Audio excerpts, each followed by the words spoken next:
Bismillahirrahmanirrahim. Assalamualaikum warahmatullahi wabarakatuh. Innal hamdalillah nahmaduhu wa nasta'inuhu wa nastahdihi wa nastaghfiruh wa na'udzu billahi min shururi anfusina wa min sayyiati a'malina. Man yahdihillahu fala mudilla lahu wa man yudlilhu fala hadiya lahu.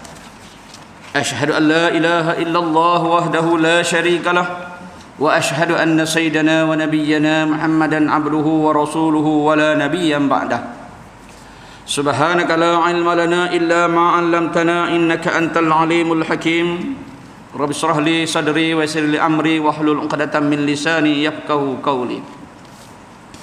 قال الله تعالى أعوذ بالله من الشيطان الرجيم هو الذي أنزل السكينة في قلوب المؤمنين ليزدادوا إيمانا مع إيمانهم ولله جنود السماوات والأرض وكان الله عليما حكيما.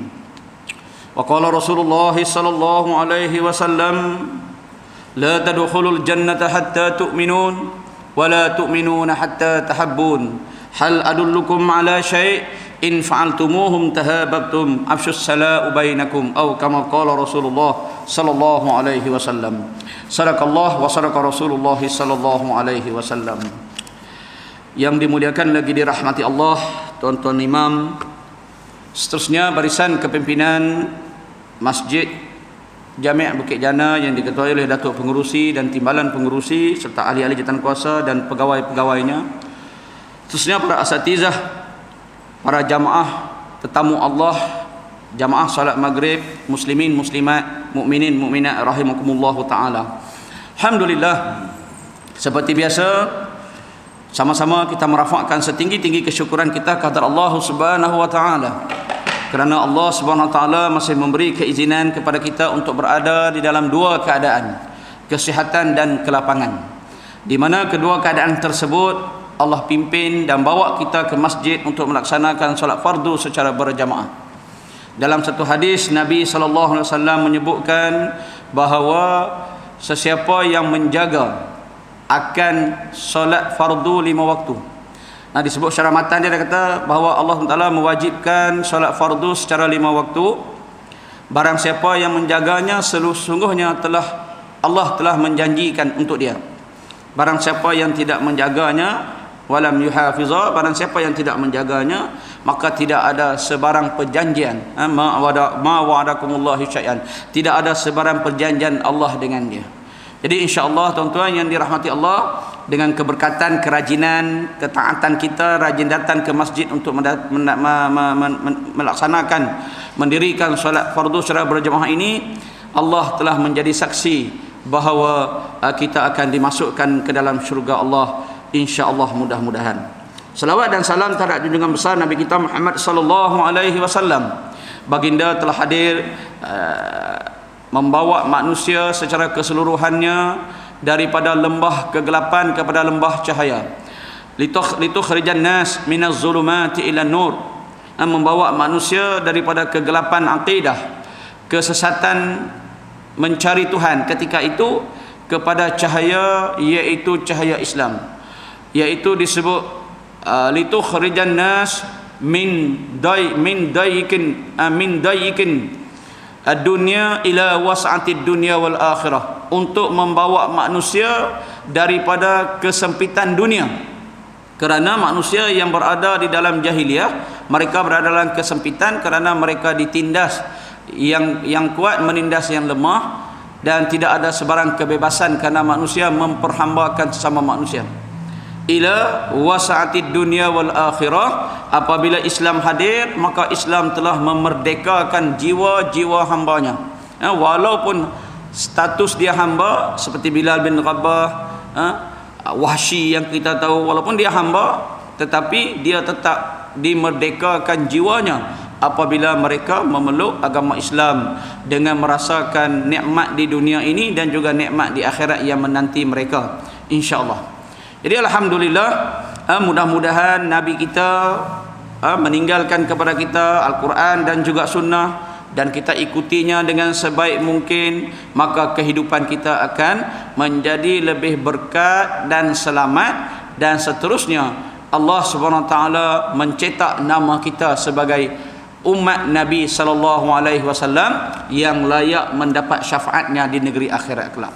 InsyaAllah, mudah-mudahan. Baik tuan-tuan yang dirahmati Allah, mudah-mudahan pada malam ini kita masih lagi diberi peluang oleh Allah untuk menyambung pengajian kita dalam kitab Terhumban ke Kawah Neraka. Qala musannif rahimahullahu taala wa nafa'na wa iyyakum bi ulumihi fi umur darani insyaallah minal aminin. Baik, kita menyambung pengajian kitab kita pada muka surat yang ke-62. Kita masih lagi berada di bawah tajuk makanan di dalam neraka ataupun makanan kepada ahli neraka. Baik, dalam surah Sad ayat 57 dan 58 Allah Subhanahu wa taala berfirman, hadza falyadhuku hamimun wa ghassaq wa akharu min syaklihi azwaj. Ini sejenis azab siksa. Ini sejenis azab siksa. Apabila Al-Quran menyatakan azab siksa, memang benarlah azab siksa. Tidak dinafikan lagi. Bahkan ketika Nabi SAW dia mengunjungi perkuburan Badar, bukan perkuburan orang Islam, tapi perkuburan orang-orang musyrikin Mekah. Di antara dalam lubang di Badar itu, lubang kubur itu ada Abu Jahal yang telah terbunuh dalam peperangan Badar. Lalu Nabi berbicara dengan mayat yang berada dalam kubur itu. Dia kata, hadzal yaum wa'adakumullahu bil haqq. Dia kata, pada hari ini telah kamu melihat janji yang benar daripada Allah. Maknanya Nabi tanya Abu Jahal itu, dia kata, benarkah pada hari ini? Dia bercakap dengan mayat lah, ini mukjizat Nabi kan. Dia bercakap dengan mayat itu, dia kata, betulkah inilah janji yang telah dijanjikan oleh Allah? Inilah hari yang telah dijanjikan oleh Allah, iaitu masuk di dalam lubang kubur dan menghadapi siksaan Allah di sana. Nak menunjukkan bahawa Nabi mengatakan bahawa percakapan dengan dia dengan Abu Jahal itu memang benar-benar berlaku, dan mereka benar-benar disiksa di dalam kubur sehingga ke hari akhirat. Bahkan dalam satu riwayat disebutkan bahawa ketika Abdullah bin Mas'ud berjalan di tepi kuburan, tiba-tiba kubur terbuka dan dia melihat seorang lelaki yang gelap hitam yang terbakar. Di lehernya ada rantai, sedang cuba berusaha bangun untuk bangun keluar daripada kubur. Tapi sebaik dia berdiri, direntak dia punya leher dengan rantai tadi oleh dua lembaga, jatuh balik dalam lubang kubur. Lalu dia balik berjumpa dengan Rasulullah. Dia berkata, itulah Abu Jahal. Dia kata kan, itulah Abul Hakam, iaitu Abu Jahal lah yang telah diseksa oleh Allah Jalla wa'ala dalam kubur. Dan itulah seksaan dia sehingga menantikan kepada hari akhirat. Kita bayangkan tuan-tuan, ini kisah yang telah berlaku. Kita tak sampai lagi tahap tu, tak masuk lagi lubang kubur. Jadi nikmat hidup ini adalah nikmat yang maha besar yang Allah bagi kepada kita. Ibtagha khamsan qabla khamsin, kata Nabi kan. Kejarlah oleh kamu, capailah, gunakanlah kesempatan sebaik-baik mungkin 5 perkara sebelum datang 5 perkara. Yang terakhir sekali Nabi sebut apa dia? Hayataka qabla al-mautik, kehidupan kamu sebelum kematian kamu. Hari ini tuan-tuan yang dirahmati Allah, 310 ke 20 kematian akibat Covid hari ni kan. 310 lah, tak silap saya. 300 lebih lah, yang penting 300 lebih kematian hari. Kita bayangkan tuan-tuan yang dirahmati Allah, ketika kita sihat walafiat, kita tak ambil kesempatan untuk melakukan amal ibadat sebaik mungkin. Tiba-tiba ditakdirkan kita duduk terlentang atas katil dengan diberi bantuan oksigen, dengan duduk 3-4 hari atas katil dengan apa pun tak boleh buat. Adakah waktu itu kita rasa nak sembahyang lah, nak teringat baca Quran lah, teringin nak pergi masjid berkuliah lah? Saya rasa masa tu tak ada fikir waktu dah. Duk fikir nak bila nak mati dah ni, aku nak mati dah ni. Kita bayangkan saat-saat kita berada di atas itu, tak kira lah Covid ke apa ke, dalam keadaan terlentang, tak boleh nak buat apa dah. Nak sembahyang tak boleh, nak mengaji tak boleh, hanya duduk terlentang. Tiba-tiba Allah komakan pula kan, iaitu dikomakan, diberi ubat untuk ditidurkan. Lagilah kalau tidur tu sempat jaga lagi tak apa, takut tidur jalan terus. Sahabat saya baru buat pembedahan tulang belakang, slip disc. Jadi sebelum nak ditidurkan tu, nak dibedah tu, nurse kata okey, istighfar banyak-banyak, mengucap 2 kalimah syahadah. Dia buat istighfar, lepas tu dia mengucap asyhadu alla ilaha illallah, mengucap syahadat, Habis tu nah tupi tanya, dah ke belum? Dia jawab dah. Pak cukup tu. Dia cerita kat saya kan. Sebut saya silap pergi sebut dah tu. Sebab dia nak dapatkan man akhiru kalami bila ilaha illallah dakhalal jannah. Barang siapa yang mengakhirkan hidupnya, percakapannya dengan la ilaha illallah, masuk syurga. Dia kata saya silap Ustaz pergi jawab dah dia cukup selalu dia kata. Dia kata nasib baiklah hidup lagi lah dia kan. Dia sihat walafiat lah. Dia kata nasib baik saya hidup lagi. Selamat pembedahan tu. Saya bayangkan sekiranya masuk pembedahan itu mati, dia kata, dengan perkataan akhirnya adalah dah, dia kata. Apa agak-agak kita nak jawab dengan Tuhan? Itu antara orang yang mempunyai akal yang bijak lah, yang berfikir tu. Dia kata ya nurse pun pergi tanya pasal apa tu dah tu, dia kata kan. Ya dia pun jawab dah lah. Dan nurse tanya kan. Lepas tu terus cekak, terus tak sedar dia kata pukul 3 lebih. Dia masuk pukul 1, sedar pukul 3 lebih. Dia jaga-jaga tu, dia sebut alhamdulillah, doktor tak mati lagi ke? Dia kata tak, dia kata hidup dunia lagi kan. Tepuk-tepuk dia apa semua, okey bangun apa semua selesai. Dia kata kat saya duk sembang, dia kata nasib baiklah saya tak mati lagi, kalau tidak akhir kalam aku adalah dah, dia kata. Ini nak ceritakan bagaimana apa tu keadaan kita yang Allah bagi ini. Ibtau khamsan qabla khamsin tadi, rebutlah 5 perkara sebelum datangnya 5 perkara ini. Di akhir sekali hayataka qablal mautik. Dalam tu juga ada Nabi sebut apa? Sihhata qablal haramik. Qabla haramik. Sihat engkau sebelum sakit engkau, qablal marid, sebelum sakit engkau. Itu pun juga ada dalam wasiat Nabi supaya kita mencari 5 perkara sebelum datangnya 5 perkara. Kerana apa? Bila kita masuk ke dalam sana, wal'iyazubillah min zalik, sekiranya kita menjadi ahli neraka, maka dia kata apa? Wa hadza falyadhuquhu hamimun wa ghassaq. Dan ini sejenis azab siksa, maka hendaklah mereka merasainya. Kan? Mereka merasainya ialah dikhususkan kepada orang-orang kafir yang engkar.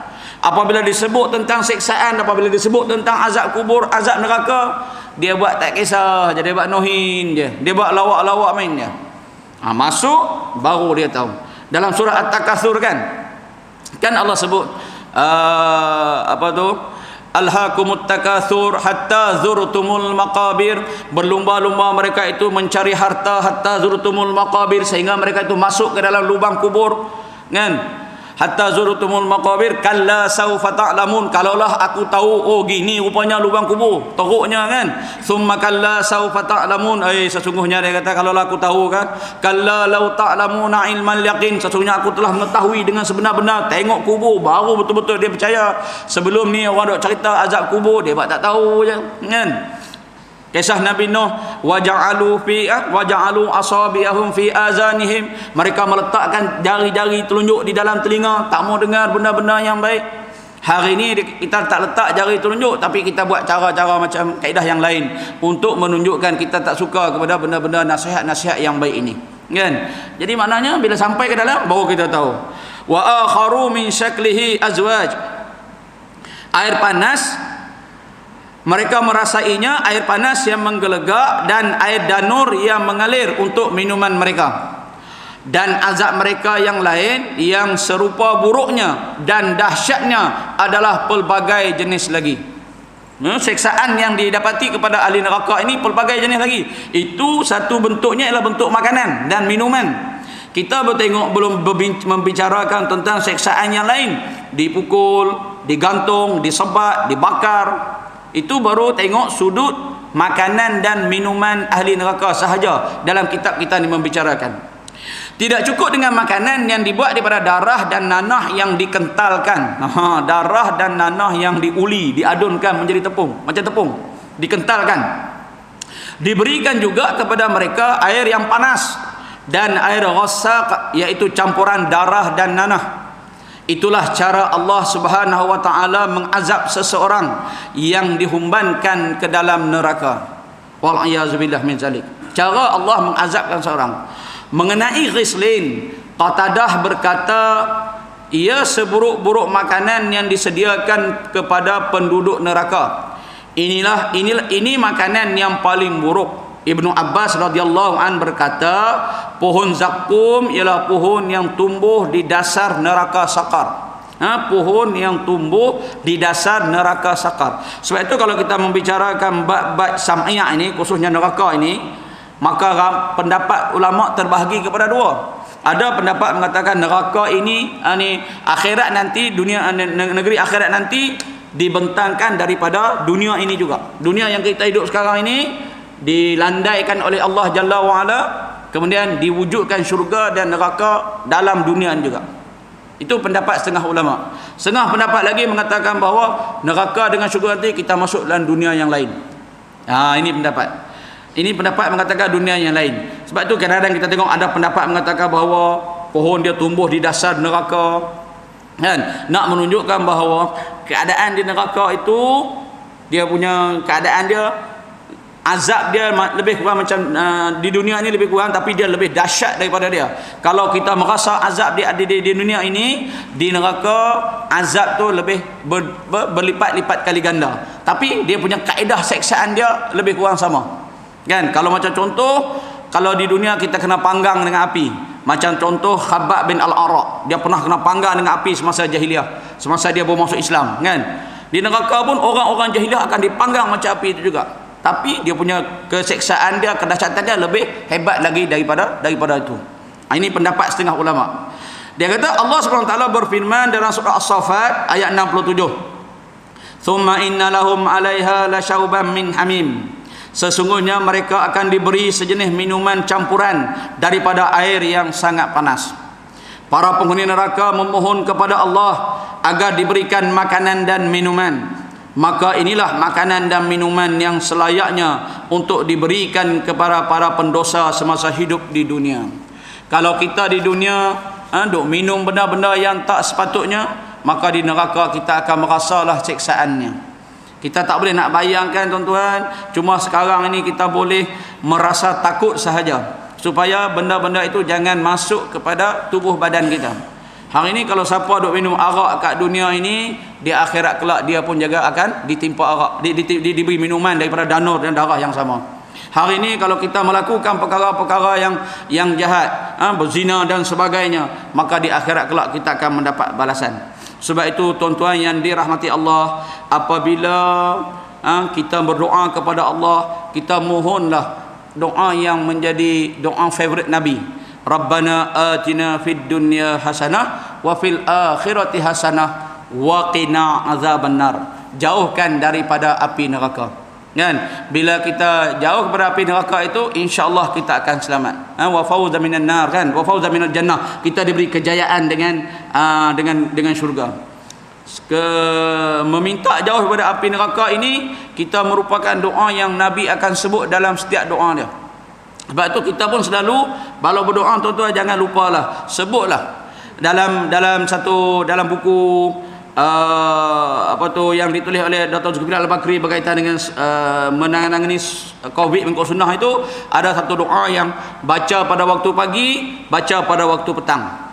Doa itu kan, dalam doa itu doa maksud daripada Nabi, tapi dalam doa itu ada juga berkaitan dengan minta jauhkan dari api neraka. Kalau waktu pagi kita baca asbahna wa asbahal mulku lillah walhamdulillah wa la ilaha illallah wallahu akbar walillahil hamd.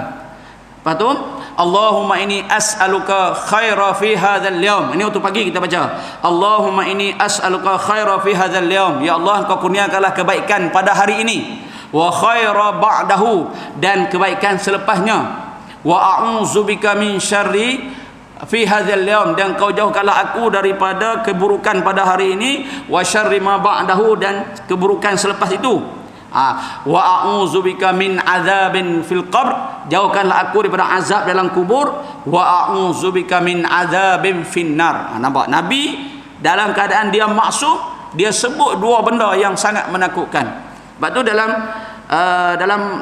doa yang saya kata tadi, doa hadis daripada Abu Daud tadi, lepas Nabi minta doa kebaikan pada hari ini dan selepasnya, keburukan pada hari ini dan selepasnya, Nabi sebut wa a'udzubika minal kasali, jauhkanlah aku dari sifat pemalas, wasu'il kibari, tua yang nyanyuk, kan? Tua nyanyuk, tua bagus tak apa, tapi tua nyanyuk, kan? Menyusahkan anak-anak, menyusahkan orang lain, kan? Wasu'il kibari, tua yang melampau-lampau, wa a'udzubika min adzabin finnar wa adzabin fil qabr, dan jauhkanlah aku daripada azab kubur, wa a'udzubika min adzabin nar, dan jauhkanlah aku daripada azab api neraka. Kita bayangkan Nabi yang begitu maksum, yang maksum pun tetap setiap kali berdoa meminta pelepasan daripada azab kubur dengan azab neraka. Kita lagilah tuan-tuan yang mana selalu melakukan kesilapan. Jadi perbanyak-banyakkanlah doa kita. Mudah-mudahan dalam banyak-banyak doa kita itu ada satu dua yang Allah makbulkan, cukup menggembirakan kita. Para penghuni dan seterusnya, kemudian Allah SWT mengejek mereka sebagaimana terakam dalam Al-Quranul Karim menerusi surah Ar-Rahman ayat 36. Fabi ayyi ala'i rabbikuma tukadziban, maka yang mana satu antara nikmat-nikmat Tuhan kamu yang kamu hendak dustakan. Allah mengejek sebab apa? Masa di dunia orang-orang kafir ni, orang-orang jahiliah ni, orang musyrikin Mekah ni, mereka mengejek Nabi, kan? Mereka bermain-main dengan Nabi. Lupa ayat dia saya nak baca dalam Al-Quran, kan? Innama nahnu mustahzi'un tu, kan? Sebenarnya kami mengolok-ngolok mereka aja. Jadi maknanya semasa di dunia orang-orang kafir ini dia mengolok-ngolok, mengejek-ngejek Nabi, kan? Macam kita lah kadang-kadang, Allah semua tak boleh, tu dosa, ni dosa, kan? Habis nak buat apa? Nak pergi pinjaman tak boleh, nak buat itu semua tu riba, ni riba. Kalau tak riba mana nak laku, mana nak maju. Kita mengejek-ngejek agama, kita mengejek-ngejek hukum agama. Masuk dalam neraka pula, dalam negeri akhirat, Allah pula mengejek-ngejek orang-orang kafir Quraisy ini. Karena sikap orang kafir yang suka mengejek. Orang Yahudi kita faham, mereka punya perangai yang suka mengejek-ngejek Nabi Musa dan juga syariat Nabi Musa. Ketika Nabi Musa pergi Bukit Tur Sina beribadah, mereka sembah anak lembu, kan? Bila tengok orang sembah berhala, dia minta dekat Nabi Musa, buatkan kami Tuhan macam mereka tu, kami pun nak sembah macam mereka tu juga. Nabi Musa punya marah, dia mengejek-ngejek. Di akhirat peluang Allah mengejek-ngejek pula. Keinginan untuk mempercayai khabar-khabar berita yang disampaikan melalui Al-Quran dan juga Rasulnya menatijahkan kesengsaraan. Ni tuan-tuan, kitab kita sebut ada orang yang tak percaya kepada Rasul. Apabila Nabi, sebab kita tu kita tengok dalam hierarki rukun iman hierarki dia, kita tengok para nabi dan para rasul diletakkan juga di dalam hierarki itu, supaya nak menunjukkan bahawa para nabi dan rasul inilah yang menjadi asbab punca kita mengetahui tentang negeri akhirat kita. Sebab itu kita kena hadirkan perasaan syukur banyak-banyak kerana adanya Nabi untuk kita. Walaupun kita tak sempat bertambah dengan Nabi, tapi para ulama yang menjadi warasatul anbiya itu menyampaikan berita kepada kita, so kita rasa syukur kerana dengan Nabi lah dia menyampaikan hal ehwal negeri akhirat. Kalau tak kerana Nabi menyampaikan, maka kita tidak tahu bahawa adanya dunia di sebalik kematian kita. Kita ingat bila mati habis, selesai, tak ada apa dah. Kita tak tahu bahawa selepas kita mati ada dunia lagi yang akan kita hadapi. Jadi siapa yang membawanya ialah para nabi dan para rasul, termasuklah Nabi kita Muhammad sallallahu alaihi wasallam. Jadi apabila Nabi datang, ada orang tak percaya, ada orang mengingkarinya. Kalau zaman jahiliah dulu, orang-orang musyrikin lah yang tak percaya. Mari zaman moden ini, geng-geng liberal, geng-geng free thinker, geng-geng kesamarataan agama, mereka juga tak percaya. Kan apabila sebut tentang azab kubur, dia kata, macam mana manusia yang mati bertahun-tahun nak diseksa oleh Allah? Kalau mati masuk dalam kubur tak apa, mati tangkuk tak pokok, macam mana Tuhan nak kumpulkan balik? Jasad dia duk tak pokok tu mati. Mati dalam perut ikan, mati di atas gunung, bukan mati yang berkubur tu. Dia kata okey lah. Ini geng-geng yang tidak percaya dengan perkara-perkara akhir akan datang. Kalau zaman jahiliah pun ada, zaman lani pun ada. Mereka mempertikaikan Mana mungkin, khususnya geng-geng Mu'tazilah. Dalam satu pemikiran kita, dalam sejarah pemikiran, ada satu geng, ada satu fahaman yang dinamakan Mu'tazilah. I'tizal, mereka ini keluar daripada kuliah yang dianjurkan oleh Abu Hasan Asy'ari. Kuliah Abu Hasan Asy'ari, dia tak berkenan, dia keluar, dia tubuhkan satu lagi pemahaman baru, iaitu fahaman Mu'tazilah, yang mana mengutamakan akal berbanding dengan wahyu. Lalu akal dia tak dapat nak terima adanya seksaan di dalam kubur, kerana mereka berhujah kalau dah diseksa dalam kubur, kenapa dalam kubur tak ada seksaan? Kerana seksaan hanya ada di negeri akhirat. Kalau ada dalam kubur, jadi orang yang mati dulu agak dizalimi, dia kata. Orang mati zaman Nabi Adam, zaman dulu tahun 50-an, 40-an, diseksa lebih lama berbanding dengan orang mati dekat-dekat dengan kiamat, dia kata. Jadi dia kata oleh kerana jarak tu tak sama, jadi dalam kubur tak buat apa-apa, duduk rehat saja. Bila mari ke negeri akhirat baru diseksa, baru ditimbangkan. Itu sebahagian mereka yang tak mempercayai azab kubur berdasarkan logik akal. Hari ini ada manusia-manusia yang berfikiran macam tu. Mereka mengutamakan idea akal yang melebihi, sedangkan bab wahyu ini hanya para nabi dan para rasul sahaja yang menjadi saksi kepada kita punya kewujudan perkara-perkara sam'iyat yang mana kita tidak tahu keadaannya, melainkan kita merasainya sendiri. Jadi dia kata di sini, keengganan untuk mempercayai khabar-khabar berita yang disampaikan melalui Al-Quran dan juga Rasul-Rasul menatijahkan kesengsaraan. Baik, itu kita tengok dalam maqasid syariah kita, dalam maqasid haraki susunan syariah kita, dia ada membicarakan kalau usul akidah, tauhid kita, akidah kita, dia mesti membicarakan bab Allah, sifat wajib, sifat mustahil, sifat harus. Itu yang kita mengaji sifat 20 tu, itu mesti ada. Yang kedua, mengaji bab Rasul. Ini merupakan fardu ain, tuan-tuan. Saya pesan pada saya dan tuan-tuan, bab mengenal Allah, mengenal Rasul adalah fardu ain.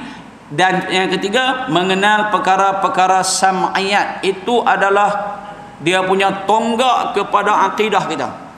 Kalau siapa yang tak tahu, wajib secara ain, secara diri sendiri, dia mesti menghadir kelas-kelas untuk mengetahuinya secara ijmali, secara umum, bukan secara tafsiri, secara mendalam. Itu hanya untuk ulama-ulama yang muktabar saja. Orang awam kita ni mengetahui Allah, apa itu Allah, siapa dia, kuasa dia, sifat wajib, sifat mustahil, sifat harus. Kemudian Nabi, sifat wajib, sifat mustahil, sifat harus. Yang ketiga, perkara-perkara sam'iyat, perkara-perkara yang berlaku di negeri akhirat. Siapa yang tak tahu, isteri kita ke, anak kita ke, yang buah tanggungjawab kita, maka orang yang bertanggungjawab untuk mengajarnya adalah suami ataupun bapa. Tuan-tuan, kita sebagai orang lelaki bertanggungjawab untuk mengajar anak dan isteri kita berkaitan dengan 3 perkara yang saya sebutkan tadi. Kalau kita tak mampu, maka kita boleh benarkan dia untuk menghadiri kuliah-kuliah yang berkaitan dengan 3 perkara tadi. Kita tak boleh larang dia. Kalau kita larang dia nak keluar juga, maka dia tidak berdosa, kerana 3 perkara itu merupakan tonggak dalam agama kita. Sekarang ni kita tengok kadang-kadang muslimat ni suka kuliah tajwid, kan? Kuliah faraid, kuliah tajwid, dia bukan nak jadi imam, kan? Kuliah tajwid muslimat yang ramai, muslimin tak ada, takut nak kena baca, kan? Dengan saya pun lari, kan? Tapi muslimat suka. Sedangkan kuliah tajwid itu bersifat kifayah sahaja, bukan depa bukan jadi imam pun. Kalau jadi imam sama-sama depa pun bukan baca macam kita baca ni, kan? Tapi itulah yang menjadi pujaan ramai, kan? Kena pula suara ustaz tu sedap, lagi ramai, kan? Kita lagi suara ustaz sedap, lagi kita lari. Allah, takut tengok dia bacaan sedapnya, kan? Dengan bayati, dengan nahwan, kan? Kita tak tahuan, dia nahwan, kan? Itu yang kita lari. Okey, 3 benda ini, tuan-tuan, wajib kita ajar kepada dia, kerana ia tonggak. Mengenal Allah, mengenal Rasul, mengenal perkara sam'iyat. Keengganan dia menyebabkan Keengganan untuk mempercayainya menyebabkan kesengsaraan. Sengsara di dunia, sengsara di akhirat. Di dunia mungkin orang tak perasanlah sengsara dia tu, kan? Tapi di akhirat tetap dia punya kesengsaraan dia. Oleh itu, marilah kita mengisafi diri bahawa apa yang kita pelajari bersama ini bukan sekadar menjadi bahan bacaan semata-mata. Kan? Kita hadir pada malam ini. Sebab itu apabila kita hadir dalam malam ini, tuan-tuan, kita ingat kata-kata Nabi. Man yuridillahu bihi khairan wa yufaqihu fid din. Barang siapa yang Allah berkehendakkan kepada agama kebaikan, maka akan Allah beri kepada dia kefahaman tentang agama. Kita rasa semangat nak dengar kuliah, kita rasa macam menunggu-nunggu saat-saat untuk mendapat ilmu pengetahuan, kan? Bila kita dapat, kita jadikan pula amalan dalam kehidupan kita. Ini nikmat orang yang mempelajari ilmu. Bukan sekadar menjadi bahan bacaan semata-mata, akan tetapi sebagai suatu ibrah. Bila kita mengaji, mempelajari bab negeri akhirat, bab seksa neraka, maka ia menjadi ibrah kerana kita masih lagi berada di atas dunia ini. Jangan kita kata, Allah, aku pasal apa tak mati lagi tu? Amal ibadat banyak dah ni, tak larat dah nak sembahyang dia tu, kan? Kita sepatutnya rasa bersyukur kerana maklumat ini kita dapat dalam dua keadaan kita ni. Yang pertama, kita dapat maklumat tentang negeri akhirat ini dalam keadaan kita sehat. Maknanya lepas balik ni boleh buat dah. Boleh terus buat. Orang duk tidur atas telentang, atas katil, yang sakit, yang macam-macam keadaan, yang uzur itu, dia dengar pun, Allah ustaz, tak larat ada ustaz nak buat macam mana. Kan? Kita alhamdulillah Allah bagi dengar maklumat ni dapat. Bukan semua orang dapat maklumat macam ni. Ada orang ketika ni masih lagi leka. Sebab tu Nabi sebut, apabila seorang itu diberi kebaikan pada kehidupan dia, maka yufaqihu fid din, maka dia akan sentiasa mengingati dia akan meminat dengan agama. Yang kedua, dalam keadaan kita ada kesihatan, kita dapat maklumat tentang negeri akhirat tadi. Yang pertama, kita ada kesihatan. Yang pertama kesihatan. Yang kedua, dalam keadaan kelapangan. Kita dapat maklumat, kita takut dengan negeri akhirat, dengan neraka dan semua, maka Allah bagi lapang untuk kita buat kerja itu. Sempatlah kita bertaubat banyak-banyak, sempatlah kita beristighfar, sempatlah kita qada balik solat-solat kita yang kita tinggalkan, kerana kelapangan tu ada, kan? Kita tak ada lagi ruang dipanggil, Allah panggil rehat, qabla syughlik, faraghaka qabla syughlik, ke lapangan sebelum kesibukan. Jadi bila kita dapat maklumat, Allah bagi ke lapangan, sempat kita buat kerja. Balik kita boleh buat amal ibadat, kita boleh sambung kita punya perkara-perkara yang kita pelajari di masjid tadi. Ada orang dia nak buat tapi tak dan. Sibuk dengan kerja, sibuk dengan anak, sibuk dengan macam-macam lah kesibukan, kan, yang Allah bagi. Jadi bila kita dapat kita dapat maklumat dalam keadaan kita berada dalam kedua keadaan ini, alhamdulillah, satu nikmat yang Allah bagi. Kalau tidak, ada kawan-kawan kita duk atas katil dah sakit, dapat maklumat tentang negeri akhirat, apa nak buat, nak semayang dah tentu tak mampu dah. Yang lebih malang lagi, yang saya kata-kata ditidurkan pula, kan. Sebab itu tuan-tuan yang dirahmati Allah, kalau tuan-tuan perasan, sekarang ini kita berada di zaman yang Al-Quran sebut memang betul-betul berlaku. Cuba tuan-tuan rujuk surah Al-Baqarah kalau tak silap saya.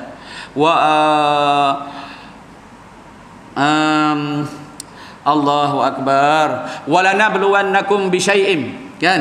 Walanabluwannakum bisyai'im minal ju' wal khawf, minal khawfi wal ju', kan? Imam, kan? Walanabluwannakum bisyai'im minal khawfi wal ju' wa naqsim minal amwali wal anfusi was samarat.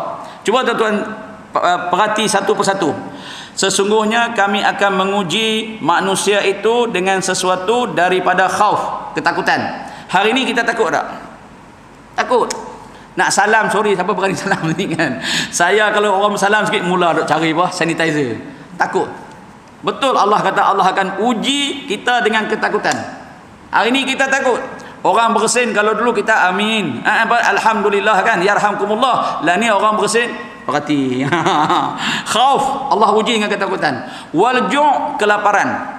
Tu geng bendera putih tu, Allah uji dengan kelaparan. Kan? Sebab tu bendera putih ni bukan satu benda yang mengaibkan, satu benda yang nak memaklumkan tentang keputusan makanan, tetapi dia menunjukkan bahawa apa yang Allah sebut surah Al-Baqarah kan, Imam kan? Khauf, ketakutan, kita dah ada pada hari ini. Takut, emas ni berlapis-lapis. Berlapis-lapis emas, kan?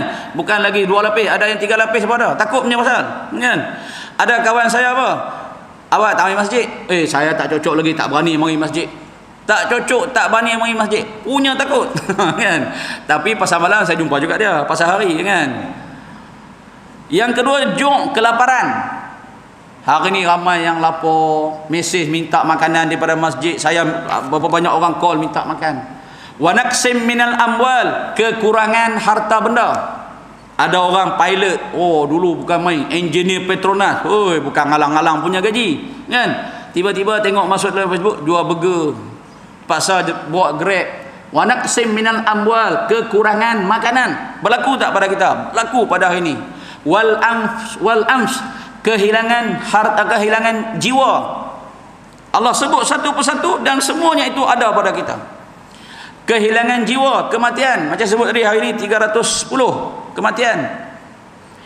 Wa naqsim minal amwali wal anfusi was samarat, dan kekurangan ketidak menjadinya tumbuh-tumbuhan. Tanam padi tak jadi, kelapa sawit tak apa nak berbuah, diserang oleh binatang dan sebagainya. Last sekali, semua ujian yang Allah bagi itu, lapar, takut, apa semua itu, hanya yang berjaya. Wa basyiris sabirin. Nampak? Hanya orang yang sabar, apabila menghadapi kesemua ujian tadi itu sahaja yang berjaya. Maknanya siapa yang sabar, percayalah, Allah kata wa basyir, berikanlah berita gembira kepada orang yang sabar. Orang nampak macam kita tak betul kerana duk sabar. Di sisi Allah, itulah berita gembira yang kita dapat, kan? Wa idza fa'alu qalu inna lillahi, kan? Saya nak baca, kalau Al-Quran kalau baca sikit-sikit ini dia suka terlupa. Apabila diberi musibah, kan? Malam musibah, maka mereka berkata inna lillahi wa inna ilaihi rajiun, kan? Ulaika alaihim salawatu minallah tu. Maknanya apa yang Al-Quran sebut tu semua dah berlaku kepada kita. Semua ada pada kita pada zaman yang kita hidup ini. Bila-bila masa saja benda tu boleh hinggap kat kita, boleh jadi kat kita. Jadi apa kita punya tindakan, maka kita pastikan bila kita mendapat maklumat ini, kita buat dengan sebaik mungkin supaya kita tidak menyesal di kemudian hari. Baik tuan-tuan yang dirahmati Allah, habis berkaitan dengan makanan ahli neraka. Kita masuk sikit lagi tajuk, iaitu berkaitan dengan kesengsaraan di neraka. Kesengsaraan di neraka, nar. Sebab tu neraka ini sebut nar. Nar ini masuk api. Api logiknya tak ada yang sejuk. Ada api yang sejuk tak? Api apa yang sejuk, kan? Semua api bersifat membakar, kan? Sifat api adalah membakar. Sebab tu neraka disebut nar, maknanya tempat untuk pembakaran. Syukur kepada Allah kerana diberi peluang olehnya untuk menambahkan lagi keimanan dan keyakinan kepadanya. Syukur kepada Allah. Tu saya katakan tadi, kita bersyukur kerana hadir ke masjid, dapat solat berjamaah, mudah-mudahan dapat 27 darjat. Kemudian dapat pula maklumat tentang neraka, dapat pula maklumat tentang kehidupan kita pada masa hari ini. Lalu dia kata maklumat tersebut menambahkan lagi keimanan dan keyakinan kepadanya. Kepada siapa? Allah, kan? Allah, yang mana Allah sebut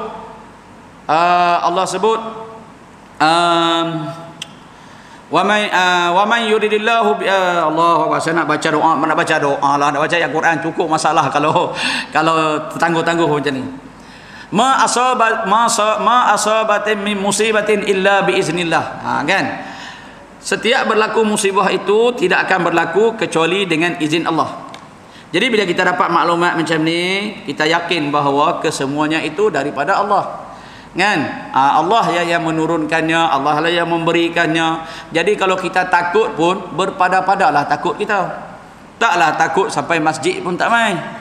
Taklah takut sampai sembahyang berjemaah pun tak mau. Takut tu boleh, tapi takut sampai melampau-lampau sangat. Sebab kita dah dapat maklumat, ma asabatin min musibatin illa biiznillah, tidak ada sebarang ujian musibah yang akan datang musibah tersebut kecuali dengan izin Allah. Barulah kita rasa yakin keimanan kita kepada Allah Jalla wa'ala, iaitu dengan menghayati setiap perjalanan hidup yang akan datang. Kita mengetahui bahawa di hadapan kita ada dua arah tujuan sahaja, sama ada menghala ke syurga ataupun terhumban ke dalam neraka Allah. Kita tahu di hadapan kita ini hanya ada dua tempat tujuan kita saja. Kalau kita tanya, semua nak pergi ke kanan lah, ke syurga, kan? Tetapi kalau kita salah langkah, maka kita akan menjadi orang sebelah kiri, kan? Orang sebelah kiri yang mana tempatnya ialah dihumban ke dalam neraka Allah. Wal'ayazubillah min zalik, sekiranya kita dihumban ke dalam neraka Allah. Jadi kehidupan kita ni tuan-tuan, sebenarnya kita dah tahu dah, kan?